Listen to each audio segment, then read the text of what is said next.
नमस्कार. लक्ष्मीच्या पावलांनीमध्ये आपल्याला एक जबरदस्त असा ट्विस्ट पाहायला मिळणार आहे. ऐन टायमाला मॉडेल मिळत नसतात तेव्हा स्वामीनाथन सर अद्वैक आणि कलाला दोघांनाही मॉडेलिंग करायला सांगतात. तुम्ही दोघं ह्या जाहिरातीसाठी उत्तम आहेत. पण कला म्हणते मी आजोबांना विचारल्याशिवाय निर्णय नाही घेऊ शकणार. मग ते म्हणतात विचारून बघ काय म्हणताय. ते हो बोलले तरच तुम्हाला आम्ही घेऊ. आणि मग ती फोन करून सगळी अडचण सांगू लागते आणि आबा म्हणतात ठीक आहे, तुम्ही काही वाईट वेगळं तर करणार नाही. तुम्ही जो काही निर्णय घ्याल. आणि स्वामीनाथन सरही हुशार आहे. तुम्ही दोघांनी नक्कीच मॉडेलिंग करावी, छान छान फोटो काढा, आपल्या दागिन्यांचीही जाहिरात होईल असे आबा बोलतात. ठरल्याप्रमाणे कला आणि अद्वैक दोघंही त्या मॉडेलिंगच्या फोटोशूटसाठी तयार होतात. खूप छान असं फोटोशूट त्या फोटोग्राफरने केलेलं असतं. ते सगळं पाहून स्वामीनाथन सर म्हणतात एकच नंबर, सगळ्या पोज, सगळे फोटोग्राफ्स एकदम सुंदर आहे. खरंच तुम्ही दोघंजणं साजिश आहात एकमेकांनाही. तुम्ही दोघं एकदम लक्ष्मीनारायणच्या जोड्यासारखे सुंदर असे दिसत आहे असंही फोटोग्राफरही कौतुक करू लागतो. आणि फोटोच्या ज्या काही पोज आहे त्याही खूप आवडलेल्या असतात स्वामीनाथन सरांना. मग ते सगळ्या फोटोज वगैरे पाहतात आणि मग त्यांच्या जे कस्टमर असतात ना त्यांना टाकतात. आणि त्या ज्वेलरीची डिझाईन आणि ते मॉडेलिंग केलेले जोडपं ह्या दोघांचं इतकं कौतुक होतं. इतके भरभरून ऑर्डर्स त्यांना मिळत आहे. आणि ते ऑर्डर्स पाहून खरंच त्यांना इतकं आनंद वाटतो. खरंच हिच्या पायात खरंच लक्ष्मी आहे का. हिच्या लक्ष्मीच्या पावलांनी बघ आपल्याला किती करोडोंचे ऑर्डर मिळत आहे. आता ही गोड बातमी तर अद्वैकला द्यावंच लागेल. अद्वैक घरी गेलेला असतो. त्याला स्वामीनाथन फोन करून सांगतात की तुमच्या दोघांचे फोटोशूट मी थोडेसे व्हायरल केले, त्याच्यानंतर खूप सारे ऑर्डर्स आलेले आहे. आता आपल्याला जोमाने काम करावं लागेल. आणि हो, त्या सगळ्या ज्वेलरीचे ब्रँड ॲम्बॅसेडर म्हणून तुम्हाला आणि कलालाच राहावं लागेल असंही स्वामीनाथन सर सांगतात. तुम्ही दोघं खूप महत्त्वाचे आहे असंही ते सांगतात. तुमच्या दोघांशिवाय ते काहीही पूर्ण होणार नाही. तेव्हा तुम्हाला दोघांना कंटिन्यू ऑफिसमध्ये मला भेटत राहावं लागेल असंही स्वामीनाथन सर आता अद्वैकला सांगतात. अद्वैकला खूप आनंद होतो. तो आबांना पुढे जाऊन सांगतो की आम्हाला अशा अशा ऑर्डर आलेल्या आहे, त्याच्यासाठी ब्रँड ॲम्बॅसेडर म्हणून कलाला आणि मलाच ते निवडणार आहे. आणि त्यांच्या प्रत्येक मीटिंगला कलाला आणि मला नेहमीच जावं लागेल ऑफिसला. तेव्हा आबा म्हणतात मला ह्या गोष्टीची खूपच आनंद आहे. तुम्ही दोघांनी माझं नाव खूप मोठं करावं असंही मला वाटतं. आणि ना तू कला रोज आता ऑफिसमध्ये येणार म्हटल्यावर तिलाही एक कॅबिन हवी. तिच्याच नावाचं मस्त बोर्ड वगैरे तयार कर, कॅबिन छान सजव, तिला साजेशी आणि अशी शोभेल अशी छान कॅबिन तयार करून घे. आता अद्वैक मात्र म्हणतो काय गरज आहे तिला रोज रोज कॅबिन न्यायची आणि कॅबिन वगैरे द्यायची. आली ऑफिसमध्ये मीटिंग केलं निघून गेली चाललं ना. पण आबा त्याच्यावर रागावतात. मी जसं सांगितलं तसं करायचं. माझ्या नाचसुनेला तिथे कॅबिन पाहिजे म्हणजे पाहिजे. अद्वैक मग त्यांना होकार देतो आणि मान डोलवत रूममध्ये निघून जातो. मग त्याची पुढची तयारी सुरू होते कॅबिन बनवण्याची, कशी करायची काय करायची. दुसऱ्या दिवशी आपल्याला असे पाहायला मिळेल आबा सकाळी सकाळी पेपर वाचायला बसतात. पेपरामध्ये पहिली जाहिरात असते ती चांदेकर ज्वेलर्स. इतकी सुंदर जाहिरात, त्याच्यामध्ये त्यांचे कला आणि अद्वैकला पाहून आबांचा ऊर दाटून येतो. इतके सुंदर फोटोग्राफ्स, इतके सुंदर घडी दागिने, त्यांच्या अंगावर शोभेसे साजेसे, किती सुंदर दिसत आहे असं आबा बघतात. आणि मग सगळ्यांना हाक मारतात. सगळेजण म्हणतात एवढ्या सकाळी काय झालं आबा, का बरं हाका मारताय. मग सगळेजण तिकडे जाऊन पाहतात. सगळे घाईघाईने जातात काय झाले बघण्यासाठी. पण आबा मात्र खूप खुश असतात. ते सगळ्यांना म्हणतात हे बघ कसे सुंदर फोटो आहे कला आणि अद्वैकचे. ते दोघंजण एकमेकांकडे पाहतात. कलाला खूप आनंद होत असतो आबांचा चेहऱ्यावरचा आनंद पाहून. आबा खुश असले म्हणजे सगळेच खुश. अद्वैकलाही आनंद वाटतो. खरंच ह्या कलामध्ये आबांनी काय पाहिलं, आबांना किती आवडते ही असंही तो विचार करू लागतो. आणि पुन्हा त्या फोटोग्राफ्सकडे पाहू लागतो. ते दोघांचा साजेसा असा फोटो पाहून सगळ्यांना आवडतो आणि सगळेजण ते फोटो पाहत असतात. आबा सगळ्यांना म्हणतात बघ माझी सून किती सुंदर दिसते. खरंच मला हा फोटो खूप आवडला आहे. आपल्या चांदेकर ज्वेलर्सचं नाव मोठं केलं तुम्ही दोघांनी असंही आबा कौतुक करत असतात. नयनाच्या मात्र चेहऱ्यावरचा रंग उडून जातो. जर मी काल तिकडे गेले नसते तर आज माझं ह्या ठिकाणी कौतुक झालं असतं. हा सगळा मान त्या कलाने मुद्दाम माझ्याजवळ हिरावून घेतला. तिला माहिती होतं ना मी करणार आहे. मग तिने थोडी वाट पाहायला लावायची, त्यांना स्वतःच जाऊन फोटोशूट करून आली. ही ना माझ्या प्रत्येक चांगल्या गोष्टीमध्ये आडवी येत असते. हिचं काहीतरी करावंच लागेल असंही ती बोलू लागते. पुढे आपल्याला असंही पाहायला मिळतं सगळेजण फोटोचं कौतुक करत असताना आबांना एक फोन येतो. त्या फोनला ऐकल्यानंतर आबा म्हणतात कधी कसं. आणि मग म्हणतात थांबा मी जाऊन पाहतो. सगळेजण घाबरतात काय झालं आबा. आबा मात्र तावातावाने फोनवर बोलता बोलता बाहेर जातात. सगळेजण आबांच्या मागे काय झाले म्हणून विचारत जातात. तर आबा बाहेर गेटसमोरच्या रस्त्यावरती असलेलं बोर्ड बघतात. त्या बोर्ड्सवरती एकीकडे कला आणि अद्वैत तर दुसरीकडे नैना एका परपुरुषाच्या मांडीवर बसलेली ज्वेलरीची जाहिरात करताना. हे दृश्य पाहून आबांच्या तर पायाची आग मस्तकात गेली. त्यांना काय करावं सुचेना. आपल्याला असंही पाहायला मिळेल की रोहिणी आणि राहुल मात्र खूप खुश आहे. आत्ता आबा काही नैनाला घरात ठेवणार नाही, थारच देणार नाही म्हणून राहुलही खुश असतो. आपल्या आयुष्यातला सगळ्यात मोठा काटा आजच जाणार म्हणून तोही फार खुश असतो. मात्र इकडे आबांचा संताप होत असतो. आबा नैनाला विचारणार की हे काय सगळं केलं आहे तू, म्हणून तिच्याकडे पाहतच असतात. ती म्हणते मी एवढे चांगले फोटो तर काढले, आबा माझ्याकडे रागारागाने का पाहत आहे.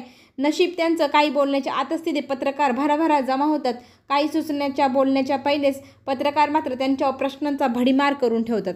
इतके प्रश्न करतात पत्रकार आबांना एकाही प्रश्नाचं उत्तर देता येत नाही. त्यातला एक पत्रकार म्हणतो, तुमच्या चांदेकर ज्वेलर्सच्या जाहिरातीमध्ये तुमची नातसून आणि नातू किती सुंदर आणि तुमच्या परंपरेला साजेसे असे कपडे घातलेले आणि त्यांचा आदर्श घ्यावा असे आहे.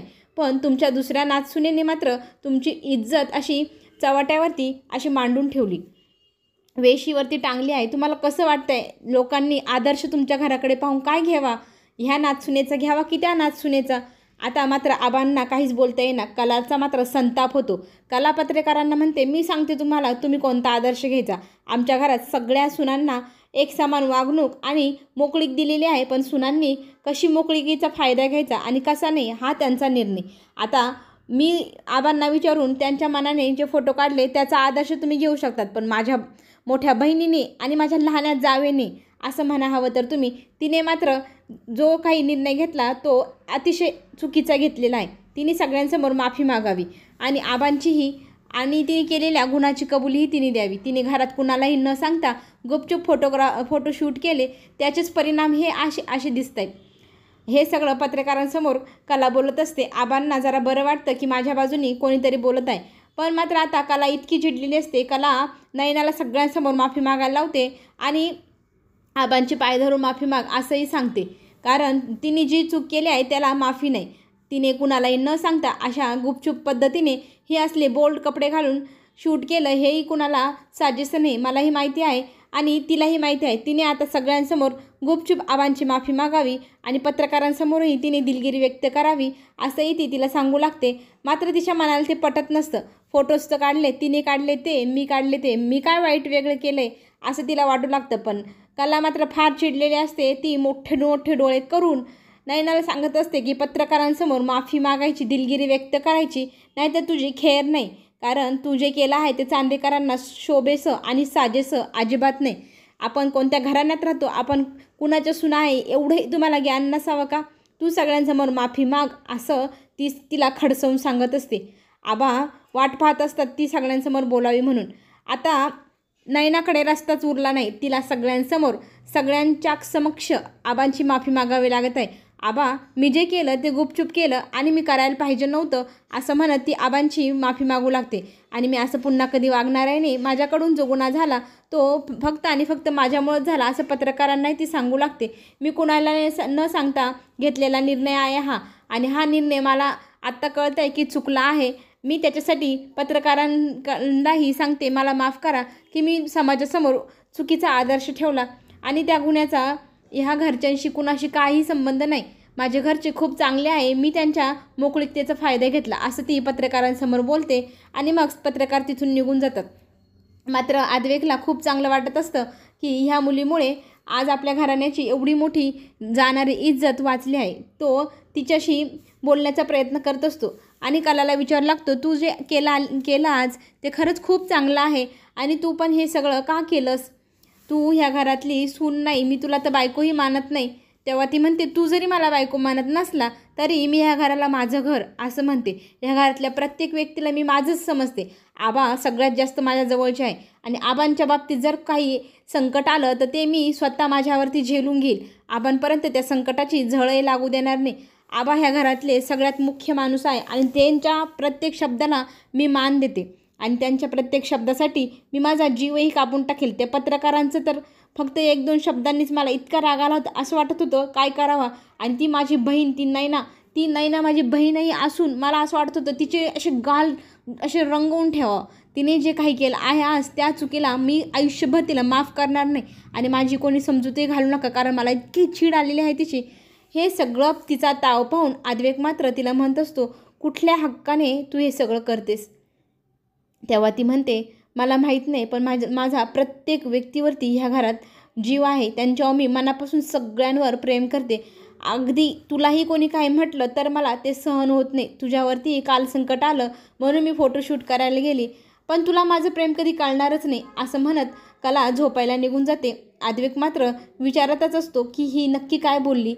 तिला विचारण्यासाठी तो पुन्हा हाक मारतो, पण ती डोळे बंद करून घेते. त्याच्याशी एक शब्दही बोलत नाही.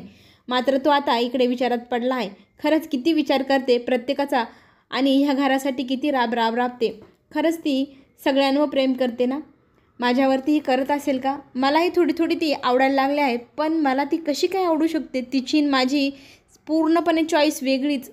हे कसं शक्य आहे? पण आबांना मात्र ती खूप आवडते. खरंच काय नातं आहे आमच्यामध्ये कोणाच ठाऊक का, पण तिच्याशी एक प्रकारची अटॅचमेंट झाली आहे. रोज तिचं इकडे तिकडे बागडणं हे सगळं काही आता जणू काही आवडायलाच लागलं आहे. पण परत स्वतःच्या मनाला म्हणतो, नाही, असं होऊ शकणार नाही. पुढे जे काय होईल ते पाहणं खरंच खूप रंजक ठरणार. ते पाहण्यासाठी आपण पुन्हा भेटू. तेव्हा चॅनलला नक्की सबस्क्राईब करा.